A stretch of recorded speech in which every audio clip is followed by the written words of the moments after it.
পৃথিবীর একমাত্র নবী হজরত মূসা আলাইহিস সালাম, যিনি সরাসরি আল্লাহ পাকের সাথে কথা বলতে পারতেন।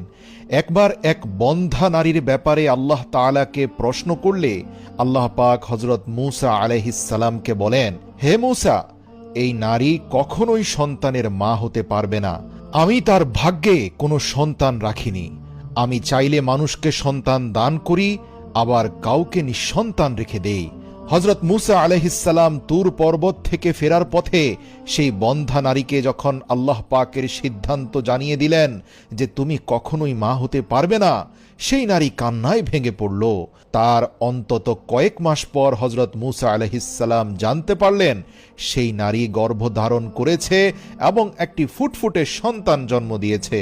যেহেতু হজরত মূসা আলাইহিস সালাম শুধুমাত্র তুর পর্বতে গিয়েই আল্লাহ পাকের সাথে সরাসরি কথা বলতেন, তাই হজরত মূসা আলাইহিস সালাম সবার আগে সেই নারীর বাড়িতে গেলেন এবং সেখানে গিয়ে সেই নারীকে তার স্বামী ও সন্তান সহ খেলাধুলা করতে দেখে অবাক হয়ে জিজ্ঞেস করলেন, তোমাদের সন্তান হলো কিভাবে?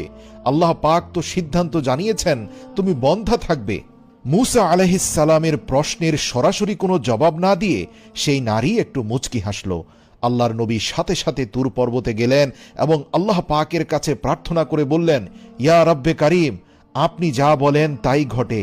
আসমান জমিনের মধ্যে এমন কোনো কিছু নেই যা আপনার অগোচরে রয়েছে, সবকিছুই আপনার উপর নির্ভরশীল। তাহলে আপনার এই সিদ্ধান্ত পাল্টালো কিভাবে? এই নারীর ব্যাপারে আপনি জানিয়েছেন সে আজীবন বন্ধ্যা থাকবে, কারণ এটাই তার ভাগ্য, এটাই তার তকদির। তাহলে সেই নারী কিভাবে গর্ভধারণ করলো? আল্লাহ তাআলা হজরত মূসা আলাইহিস সালামকে বললেন, ইয়া মূসা, তোমার এই প্রশ্নের উত্তরের পূর্বে আমার একটি শর্ত তোমাকে পালন করতে হবে। তখন আল্লাহ তাআলা হজরত মূসা আলাইহিস সালামকে মানুষের গোশত নিয়ে আসতে বললেন। আল্লাহ পাক বললেন, হে মূসা, আমার আশেক, আমার প্রেমিক এমন কোনো বান্দা আছে কি যার কাছ থেকে তুমি আমার জন্য তার শরীরের গোশত নিয়ে আসতে পারো?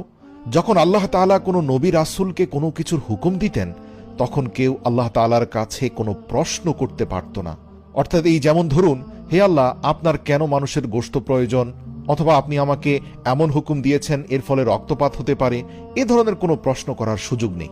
কেননা আল্লাহ পাক পবিত্র কোরআনে বলেছেন, ইয়ালামু মা বাইনা আইদিহিম ওয়া মা খালফাহুম ওয়া লা ইউহিতুনা বিশাইইম মিন ইলমিহি ইল্লা বিমা শাআ। নিঃসন্দেহে আমি তোমাদের সামনে এবং পিছনের সকল কিছু জানি, এছাড়া তোমরা আমার জ্ঞান ভাণ্ডার থেকে ততটুকুই বুঝতে পারবে, ততটুকুই জানতে পারবে যতটুকু আমি চাই। সুতরাং আল্লাহ পাকের ইলমের সাথে কোনো প্রশ্ন চলে না। তাই হযরত মূসা আলাইহিস